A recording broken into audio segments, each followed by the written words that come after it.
Welcome to my channel.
Hi everybody, welcome back to my channel and to another episode of Missing Kids Found or Lost. Still continuing our discussion on, I think it's going to be the fourth part today, our discussion on the case of Rachel Charles, the child who vanished and was later found transpired in Portugal in 1990. So many people suspected that he harbored resentment, as I mentioned in another earlier episode. Resentment against Rachel, who competed with him for Carol's attention. And now I remember doing another case like this, where this kind of issue was well hidden, and Calvin Hoover, he viciously ended the life of 8-year-old, 9-year-old Christine Jessup.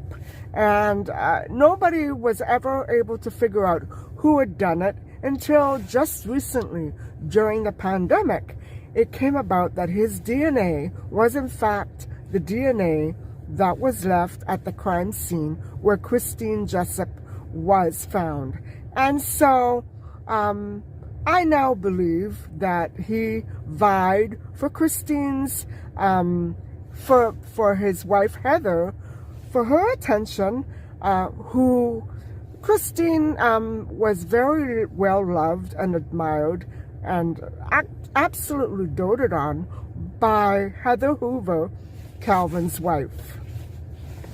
However, I'm not so sure that that is what happened here at all. I don't think that any of the behavior that Ray exhibited points to 100% certainty of guilt.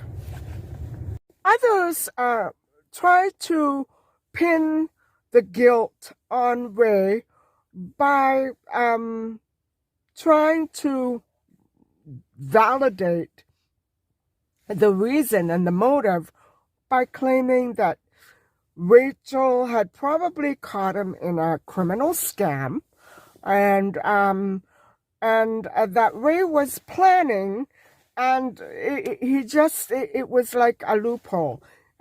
She found out, and Ray had to end her. They tried to concoct a story that Ray had been secretly working for a criminal, which maybe it could have been. We're not sure what was going on in Ray's life, and that Rachel found out about it, and he was actually working for a criminal businessman who wanted to take over the entire town of Valenavio. And so when Rachel found out, he killed her, and it was actually maybe the criminal himself that killed Rachel in front of Ray to teach him a lesson. This is all conjecture, theory, hypothetical. None of it was ever proven to be true, although it's very credible, isn't it? So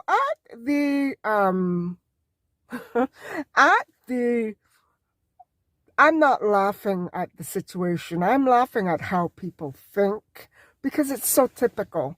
And I'm not saying that they were wrong or unintelligent to think so. All the people, Bill Taylor as the leader, went immediately to the police to tell them about this idea that they had, and that it should be investigated. And I think he was right at that point. It should have been investigated. It did make Ray look bad, but at least it would have given the police another lead to go on. So it was around this time, the initial days after the discovery of little Rachel's remains, that there was also another case quietly and slowly building against another prime suspect. Actually, I don't think Ray was ever the prime suspect by police, just by Valenavio. Popular opinion. But the police really did go after Mick Cook. They thought he was indeed connected, and whether or not he could have been the businessman that Valenavio was trying to conjure up, I don't know. I wasn't there. I don't really have any opinions on this, but the police did think that he was involved. That is to say, the police thought it was Mick Cook who was involved. Now, shifting the focus a little back to Mick Cook. Now, Mick Cook at this point had never signed any confession, had been repeatedly asked and cross-examined, but had never admitted to any part of this crime that took place against little Rachel Charles. And what happened was, the police had, now I'm not saying this, it's in the article, it's in the reports. The police beat him. They beat him, and until he finally, and guys, this is sad. This is not good police tactics by any means. No matter how certain you think a person is, how certain you are of a person's guilt, even if they wholeheartedly agree, you still need that physical evidence, right? And so they punched him, and he agreed verbally that he was guilty to let them relent.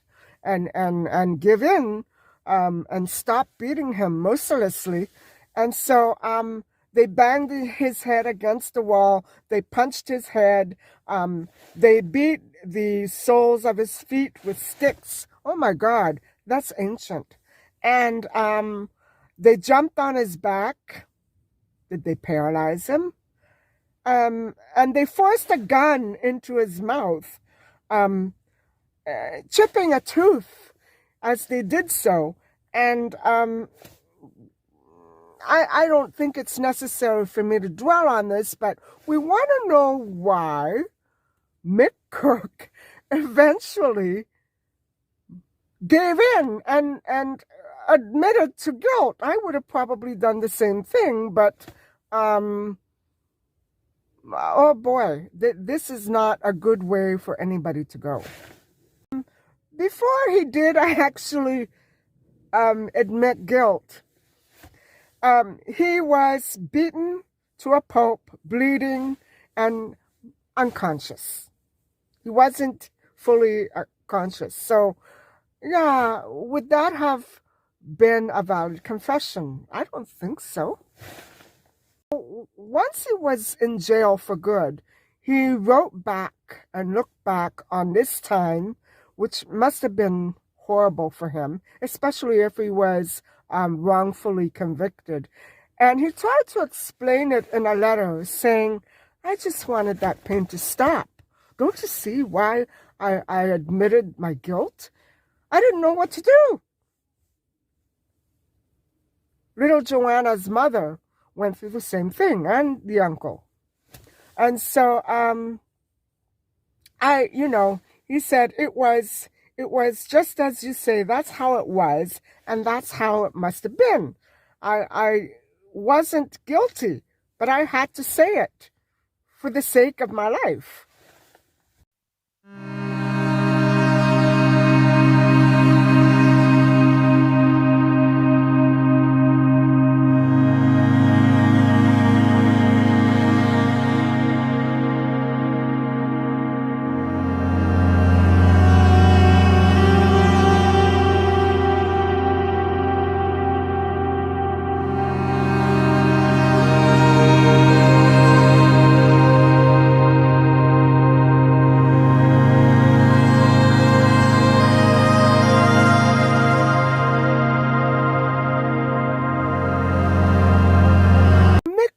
Did admit to having popped into Valenavio on the day of the abduction, even though nobody remembered that.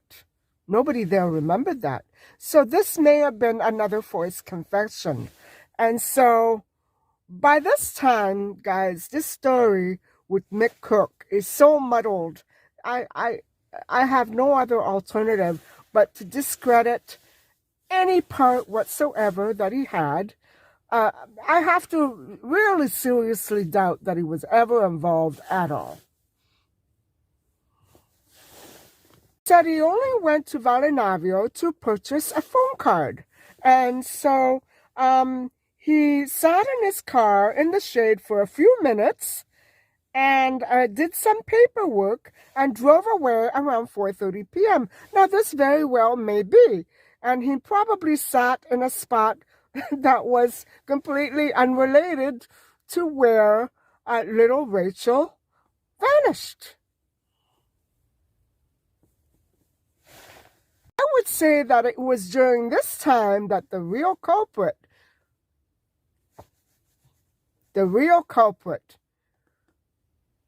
saw his chance. Was it a car rental outlet? Was it somebody who owned the same car, same kind of car? I don't know. But it was probably during that time that the culprit saw Mick Cook parked there and decided, hey, now's my time to be Mr. Hero Witness. And who knows if there was ever actually any red sports car involved in the abduction. But it was reported that there was. How will we ever be able to distinguish fact from fiction? Well, we won't, because we don't know anything about what happened, right? And it's sad that a little girl's life was lost because of this nonsense. Probably the witness may have seen something that wasn't right or wasn't related, or it was the culprit himself who made the story up or actually did it. Those are a lot of options to play around with, and I'm sure without the real knowledge and evidence, your guess is as good as any's. Book also went on to describe that it was the gardener who confronted him on Tuesday about seeing him at the scene, and it could have been an error. But he said that the gardener had seen the abduction, and that he confronted Mick about the car and about seeing him while the search was still fresh and in progress. And so, but the gardener did shake his head ultimately and say that he could not positively identify Mick. So, is the gardener making it up? Is the gardener lying? At least he was telling the truth about not being able to identify Mick. And that's the kind of witness that we really need in order to realize how far-fetched it is to assume that 3 or 4 red sports cars were all doing the same thing. They weren't. Wow, what a mess. As it happens, the tire tracks that were found at the scene where Rachel's body was discovered did not match the tires that came from Mick's car. They didn't come from Mick's car.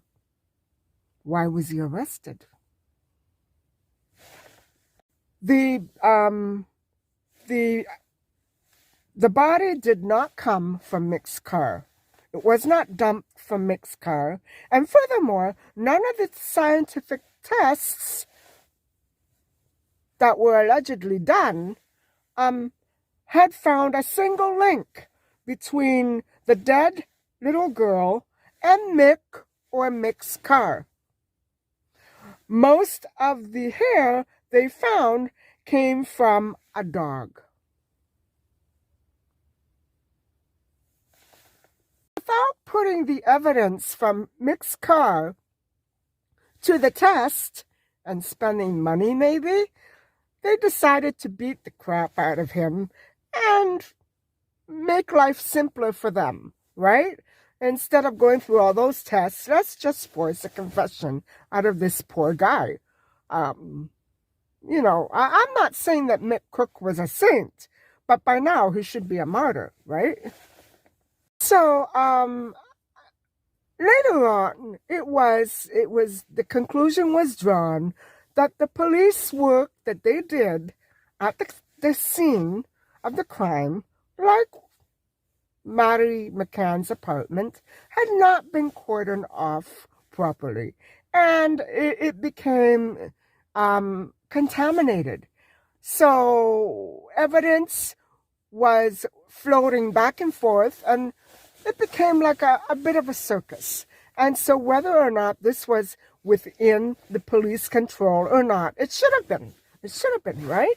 And so they failed to seal the scene off around the body, and they mistakenly froze the girl's body for 12 hours before the post-mortem, making it impossible to establish a time of death. Why would they do that?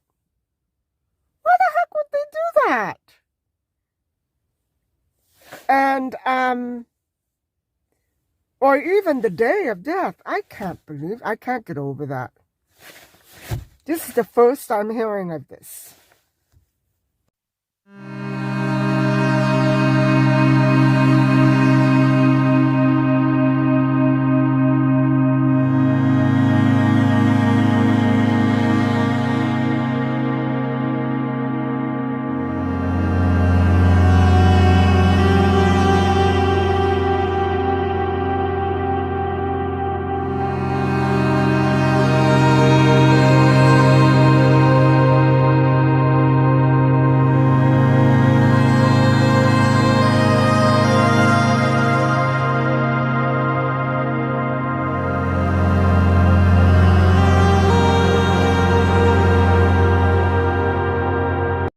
so, they found blood under Rachel's fingernail, and guess what, guys? They didn't feel like sending it to a modern day lab. They tried to analyze it themselves, but couldn't. Poor Maddie McCann. And poor Rachel. Notice how I'm not talking about the police at all. I don't have to. We've heard it all, haven't we? Even worse, the police sent the body off to be cremated within a week's time. Wow, that's desperation, isn't it? And so the Portuguese woman who took the ransom call in the sales office at Valinavio had identified Mick Cook's voice. But since it was the only voice that the police had asked it to listen to, I'm not going to say it, but are you thinking what I'm thinking? The identification that she gave was absolutely worthless. Logical, right? Logical. It's the same with the writing instructor who said that he thought he had seen Mick near the trees where the body was found. He thought. And so ultimately, that writing instructor was ordered to identify him positively, Mick Cook, by pointing a finger at him. Maybe saying, is that him? He should have said, does that look like him? Did he look like that? Yeah. So many police errors, and this is not my opinion. I'm reading the case study. There were so many, not one or two or three, but so many, a great many, that on Valinavio, they really did sense a severe amount of corruption by this station. And so I'm not going to point the fingers at the chief investigator of the Maddie McCann case. I'm just going to say, boy, this sounds and looks familiar, doesn't it? And so the Cook's family was told that three Portuguese businessmen, had paid a bribe of £40,000 to ensure that Mick go to jail. So I would say that it would be those three businessmen, if they really do indeed exist, that probably had something to do with all of this. These businessmen also claimed that there was a formal signed statement on Mick's part with police explaining that the information came from that criminal, Mick Cook, who had acted as a go-between in paying the bribe. And so, in jail, awaiting trial, Cook said that there was no evidence against him and that he was sure that he would get off. Just like Amanda Knox, remember? But that didn't end up being the case, was it? So, as for Valinavio, that community lost much of their faith in the police department, in the local police department. And that's not me saying it. That is the article. And the people were recorded and documented as having said that and experienced that. And as for me, well, even though I'm not going to voice my opinion, I would have to say that it would be ridiculous to think or feel otherwise. And so, guys, I hope you've enjoyed this part 4 discussion of the case of little Rachel Charles. And I hope that you found it interesting and enlightening, and are beginning to understand why I put such a negative slant on the context of this case because it's there. I didn't put it there. It's just there. And so this is history, guys. This is fact. This is not fiction. This is fact. And so, you know, where the McCanns are concerned, it breaks my heart to think that this is what they were and have been up against all along. Now, I'm not going to say anything more. So I just hope that you can bear with me till the end of this case, at least. And thank you very, very much for watching. And please don't forget to subscribe. I really need you to do that. And so if you really want to keep posted about the updates on all the missing children of Europe, who we have already reviewed, and Maddie McCann especially, I'm still ongoing with that. Please subscribe. I know that I mix this content in with a lot of other content like Endless Journeys and Vintage Life and stuff like that. But this is probably the most important series on my channel, so you don't want to miss too many of these updates, do you? Thank you very much. Bye-bye.